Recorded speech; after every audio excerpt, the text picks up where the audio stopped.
Balakrishna Gautamiputra Satakarni audio launch తిరుపతిలో శ్రీ వెంకటేశ్వర స్వామి blessings తో launch అయింది. ఈ సినిమా ట్రైలర్, సాంగ్స్ ఫ్యాన్స్ కి విపరీతంగా నచ్చేశాయి. సంక్రాంతి పండుగ ఈసారి గ్రాండ్ గా చేసుకుందామని ఫిక్స్ అయిపోయారు. అయితే ఇంతలోనే ఒక రూమర్ నందమూరి ఫ్యాన్స్ కి షాక్ ఇచ్చింది.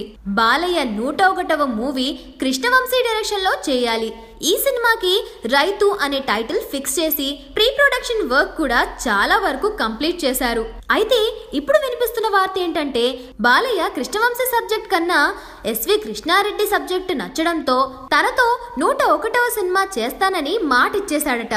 గతంలో బాలయ్యతో కృష్ణారెడ్డి టాప్ హీరో అనే ఫ్లాప్ సినిమా చేశాడు. రెడ్డి గారిప్పుడు అంతగా ఫామ్ లో కూడా లేరు. ఆయన చేసిన లాస్ట్ మూవీ యమలీల 2 పెద్ద ఫ్లాప్. మరి బాలయ్య తనతో సినిమా నిజంగానే చేస్తాడా లేదంటే అది కేవలం రూమరా అనేది తెలియాల్సింది. హాయ్ ఇండియా గ్లిజ్ వ్యూవర్స్, నా పేరు Puri Jagannath. Exclusive videos India Glitz YouTube ఛానల్లో చూడండి. Please subscribe IG Telugu.